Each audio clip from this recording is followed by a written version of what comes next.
All right, let's dive right in. We're going to unpack the big ideas from Sahal Lavinia's The Minimalist Entrepreneur. And let me tell you, this is not your typical Silicon Valley playbook. Nope, this is a totally different way to think about building a business, one that's profitable, sustainable, and, actually fun. So, does the idea of starting a business just feel impossible sometimes? Like it's this incredibly complex, expensive, and overwhelming thing? If so, you are definitely not alone. The story we always hear is about massive risk and chasing venture capital. But what if there's another way, a better way? You've basically got two paths in front of you. On one side, you have the traditional startup rocket ship. You get VC funding, you burn through cash like there's no tomorrow, and you just hope for a massive exit. But the minimalist entrepreneur, that's a whole different game. It's about being self-funded, aiming to be profitable from the very beginning, and building something that actually gives you personal fulfillment, not just a big payout. And that idea, well, it all starts with forging a totally new path. This is a huge mindset shift, okay? It's about forgetting that idea of endless, frantic growth. Instead, you start thinking about building a business that serves the life you want to live, one that's built on your own well-being and sustainability. From there, we get to what might be the most important rule of all: community before code. This just flips the usual script completely on its head. You don't start with some brilliant idea and then go hunting for customers. No, you start with a community, a group of people you genuinely care about, and you just listen. You listen to their problems. So how do you actually find this community?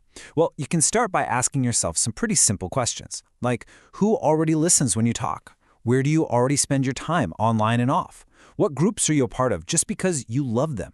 The best business ideas are hiding in these simple acts of just showing up, sharing what you know, and really, truly listening. A perfect real-world example of this is a guy named Saul Orwell. He was just a super active member of the r/fitness subreddit. He wasn't looking for a business idea. He was just hanging out and helping people. But he kept seeing the same problem pop up over and over. People couldn't find unbiased info on nutrition. And that simple observation, well, it led him to create Examine.com, an incredibly successful business that grew directly from the needs of that community.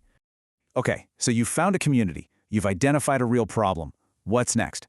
The next crucial step is getting those first 100 customers. And listen, the goal here isn't to build some perfect, feature-packed product. It's much, much simpler than that. The goal is just to prove that people will actually pay you to solve their problem. And this might be the most important piece of advice in the whole book. You have to charge from day one. Seriously, this isn't just about making money. Charging money does three critical things. It forces you to be sustainable, it proves people actually value what you're offering, and it gets you brutally honest feedback. Because trust me, people get very honest very fast when their own money is on the line. Just let this sink in for a second. Likes, comments, encouragement from friends, that's all nice. But a sale? A sale is the ultimate form of validation. It is someone saying, the problem you're solving is so real for me that I'm willing to give you my hard-earned money to fix it. There is nothing more powerful than that. You have to remember, those first customers are your absolute best teachers. Their feedback is pure gold. Think about it this way. If a friend signs up for your product but gets confused about the subscription price, that's not a complaint. No, that's a priceless lesson that's telling you, hey, you need to make your pricing clear. Every single one of those interactions is a chance to improve. All right, you've got a few customers. How do you find more? This brings us to marketing. But I want you to forget about big, splashy ad campaigns. The minimalist way to market is to just be yourself.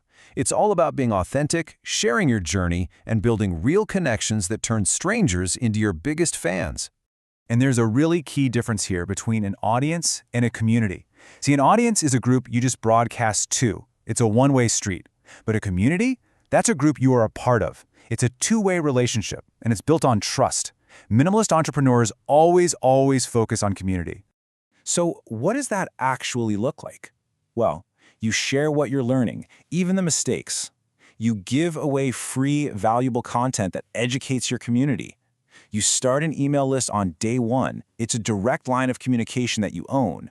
And you hold off on paid ads until you really, truly understand your customers and what they want to hear. So why do all this? What's the end game here? It's all about achieving these three things: profit, purpose, and freedom. It's about building a business that's financially healthy enough to give you the life you actually want to live, instead of creating a monster that just consumes your life. Now, a huge part of this is knowing your numbers. It's pretty simple, actually. You have your variable costs. Those are tied directly to what you sell, like materials or shipping. And then you have your fixed costs. That's your overhead. Things like software subscriptions or rent that you have to pay no matter what. Keeping those fixed costs as low as humanly possible is the secret sauce to staying in business. And you know what? There are some super simple ways to do that from the very beginning. Don't get an office. Use good software to automate all the boring admin work. And in the beginning, just pay yourself enough to get by. That kind of discipline is exactly what keeps your business lean and able to weather any storm. And here's where this whole philosophy really pays off.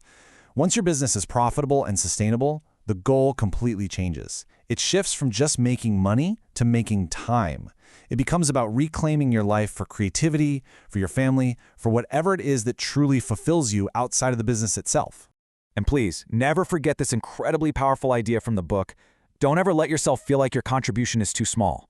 The work you do, the specific problem you solve for your community, it is absolutely necessary. You are creating positive change, and it doesn't matter what the scale is.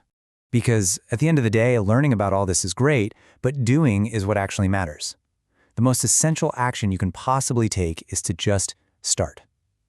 So after hearing all this, I want you to ask yourself, what is the one small first step you're going to take on your own minimalist entrepreneurial journey?